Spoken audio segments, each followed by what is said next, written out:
अस्सलाम वालेकुम। Team 10 up की तरफ से ये कोर्स का लेक्चर 5 का पार्ट 5 है। पेन पेपर पेंसिल पकड़ लें ताकि आप इंपॉर्टेंट पॉइंट्स को नोट डाउन कर सकें। पैटर्न बेस्ड ट्रेडिंग को कंटिन्यू करते हुए हम बात करेंगे रेक्टेंगल चार्ट पैटर्न्स पे। रेक्टेंगल चार्ट पैटर्न्स में जो प्राइस एक्शन होता है वो एक रेक्टेंगल की कंसोलिडेशन रेंज में मूव हो रहा होता है। इसमें जो बाइंग और सेलिंग फोर्सेज होती हैं वो बैलेंस्ड होती हैं, तो इसमें ब्रेकआउट्स भी होते हैं। तो हम बात करेंगे कि ये रेक्टेंगल चार्ट पैटर्न्स फॉर्म कैसे होते हैं, इन पे ट्रेडिंग कैसे करनी है और किन टाइप्स के होते हैं।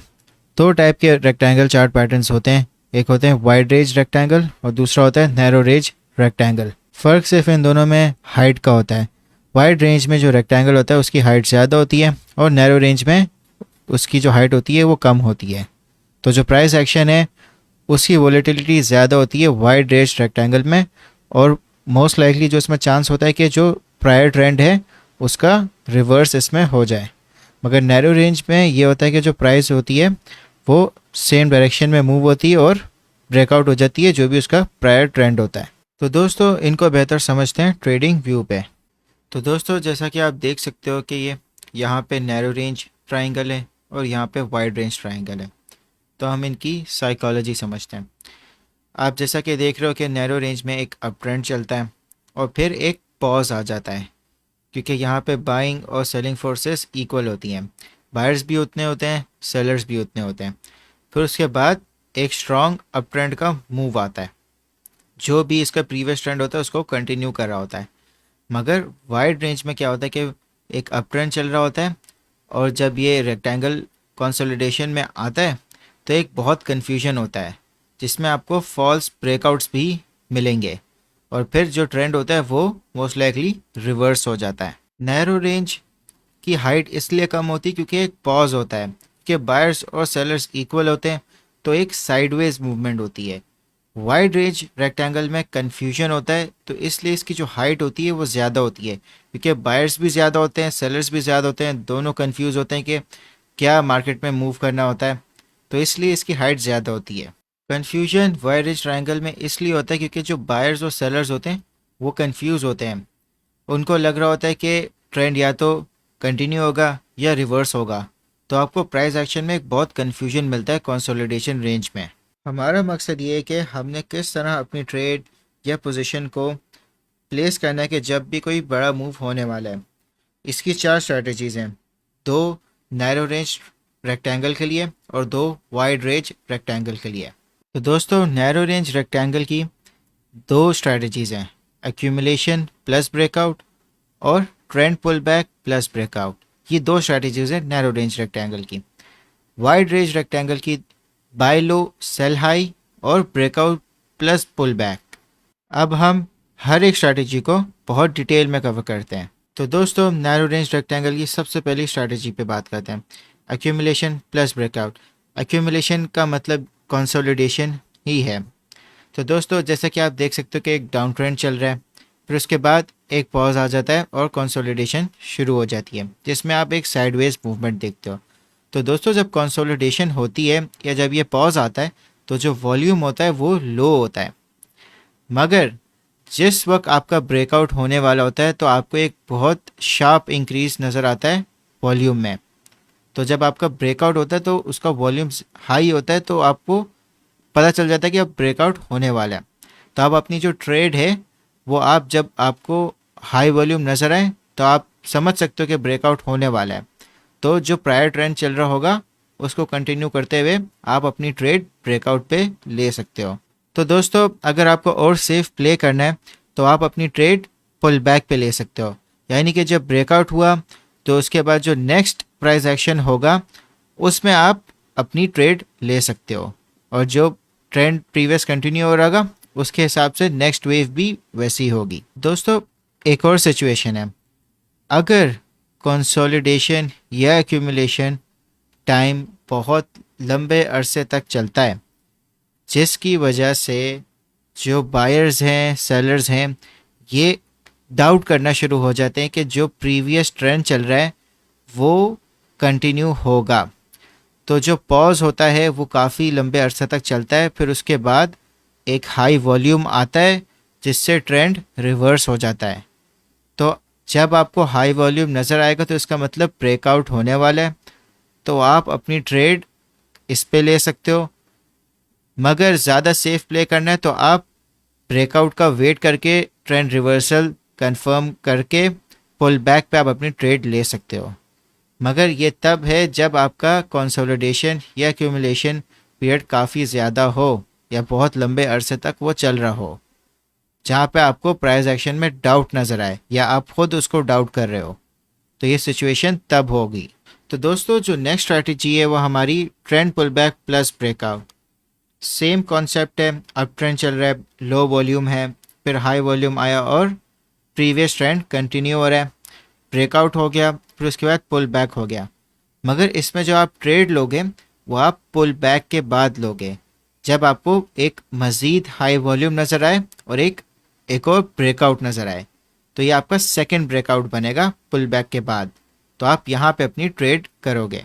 तो दोस्तों अब बात करते हैं वाइड रेंज रेक्टेंगल पे। पहली स्ट्रैटेजी है बाय लो सेल हाई, यानी लो प्राइस पे ख़रीदो और हाई प्राइस पे सेल करो।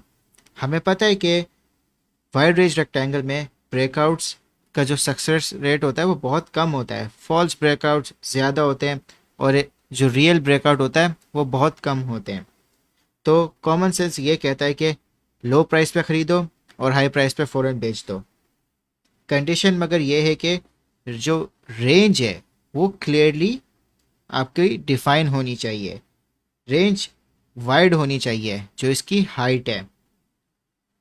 ये बात याद रखना कि बहुत सारे फेक ब्रेकआउट्स के बाद एक असली ब्रेकआउट भी आएगा, तो आपने अपनी जो ट्रेड्स हैं उनको बहुत क्लोजली मॉनिटर करना है और बहुत एहतियात के साथ आपने ट्रेड करनी है और जल्दी से आपने एग्जिट करना है जहां भी आपको कंफर्म लगे कि या वहां ब्रेकआउट पॉसिबल है या वहां से एक फॉल्स ब्रेकआउट हो सकता है।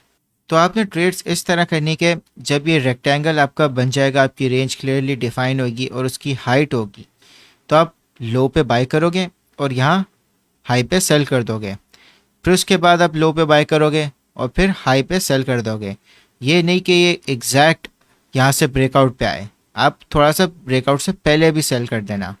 मगर जैसे कि आप देख रहे हो कि यहाँ पे एक फेक ब्रेकआउट हुआ, फिर उसके बाद दोबारा लो पे प्राइस आ गई और रेंज से बाहर भी आ गया और यहाँ पे एक फेक ब्रेकआउट हो गया, तो आपने जैसे ही प्राइस एक्शन रेंज में आया आपने फिर लो पे बाय कर लिया और हाई पे सेल कर दिया। तो दोस्तों जो नेक्स्ट स्ट्रैटेजी है वो है ब्रेकआउट प्लस पुल बैक। तो दोस्तों जैसे ही आपको वाइड रेंज रेक्टेंगल में ब्रेकआउट नज़र आए वॉल्यूम के साथ, फिर उसके बाद एक पुल बैक हुआ और फिर जैसे ही उसने रेक्टेंगल की रेंज तोड़ दी वापस से, तो जब वो रेंज तोड़ेगा आप यहाँ पे अपनी ट्रेड ले सकते हो और क्लियरली आपका जो प्रीवियस ये ट्रेंड था वो रिवर्स हो जाएगा। जैसे कि प्रीवियसली एक अप ट्रेंड था, अब एक डाउन ट्रेंड होगा, तो आप यहाँ से अपनी एक शॉर्ट की पोजीशन ओपन कर सकते हो। मैं उम्मीद करता हूँ कि आपको चारों रेक्टेंगल स्ट्रैटेजीज समझ आ गई होगी और आपने उसको नोट डाउन कर लिया होगा। दोस्तों अब बात करते हैं कि रेक्टेंगल चार्ट पैटर्न के प्रॉफिट टारगेट क्या होता है। तो दोस्तों जैसे ही आपका रेक्टेंगल की रेंज पूरी हो गई और एक ब्रेकआउट हो गया, तो जो उसकी हाइट होगी वो आपका प्रॉफिट टारगेट होगा। यानी कि जब इसका ब्रेकआउट हुआ और आपने ट्रेड ली तो आपका जो टारगेट प्रॉफिट होगा वो उसके हाइट के बराबर होगा, और ये आपका पॉसिबली 2 टाइम इसकी हाइट भी हो सकती है। दोस्तों 2 दफ़ा हाइट टारगेट तब बनेगी जब आपको मज़ीद प्राइस एक्शन में कंफर्मेशन मिल रही होगी कि वो ट्रेंड को मज़ीद कंटिन्यू करेगा, तो आप इसको 2 टाइम हाइट के हिसाब से भी अपना टारगेट प्रॉफिट रख सकते हो। तो दोस्तों रेक्टेंगल चार्ट पैटर्न को अब चार्ट पे देखते हैं।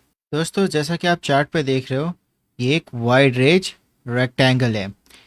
यहाँ पे आप देख रहे हो कि एक डाउन ट्रेंड चल रहा था जिसमें एक शार्प वॉल्यूम था, फिर उसके बाद ये एक कन्फ्यूजन का एक कंसोलिडेशन फेज़ आ गया जहाँ पे आपको समझ नहीं आ रहा कि ज़्यादा बाइंग हो रही है या सेलिंग हो रही है और वॉल्यूम भी कम है।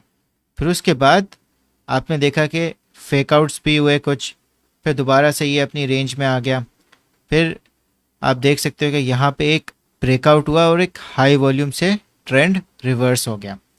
और जैसा कि आप देख सकते हो कि जो कंसोलिडेशन रेंज थी और जो रेक्टेंगल की हाइट है वो आपका टारगेट प्रॉफिट भी बन गया। ये आपका पुल बैक यहाँ पे हो गया, मैं अगर आपको जूम करके दिखा दूँ, यहाँ पे आपका पुल बैक हो गया और एग्जैक्टली आपका जो टारगेट रेंज थी उसकी डबल हाइट तक भी ये गया। दोस्तों जैसा कि आप देख सकते हो ये एक नैरो रेंज रेक्टेंगल है। अगर आप प्राइस एक्शन को नोट करो तो जो प्राइस एक्शन है उसमें इक्वल बायर्स और सेलर्स आपको नज़र आ रहे हैं। आप जैसे देख सकते हो कि जो फर्स्ट टू ये प्राइस एक्शन बने ये इक्वल लेवल्स के बने हैं, फिर उसके बाद दोबारा इस पे सेलिंग हुई और इक्वल बाइंग और सेलिंग यहाँ पे हो रही है। तो जो प्राइस एक्शन है वो एक तरह से सेम पैटर्न्स में फॉर्म हो रहा है। और अगर आप देखोगे जो प्रीवियस एक डाउन ट्रेंड चल रहा था हाई वॉल्यूम में, फिर उसके बाद यहाँ पॉज आ गया क्योंकि वॉल्यूम कम हो गया, फिर उसके बाद दोबारा यहाँ पे ब्रेकआउट हुआ और दोबारा से डाउन ट्रेंड शुरू हुआ। और आप देख सकते हो कि ब्रेकआउट के बाद कितना हाई वॉल्यूम से हुआ है। और अगर आप टारगेट प्रॉफिट देखो जो इसकी हाइट है वो एग्जैक्टली अपने टारगेट पे टच हुई। तो दोस्तों इस लेक्चर को कंक्लूड करते हैं। मैंने आपको रेक्टेंगल चार्ट पैटर्न्स बता दिए हैं, किन टाइप्स के, इनकी क्या स्ट्रैटेजीज़ हैं, इनको कैसे ट्रेड करना है। तो आपको अब मैं क्विज़ दे रहा हूँ, आप अपने मर्ज़ी का कोई भी चार्ट सिलेक्ट करें, उसमें आप नैरो रेंज और वाइड रेंज दोनों रेक्टेंगल चार्ट पैटर्न्स को ढूंढें और कमेंट सेक्शन में बताएं कि क्यों आपको नैरो रेंज लग रहा है और क्यों आपको वाइड रेंज लग रहा है।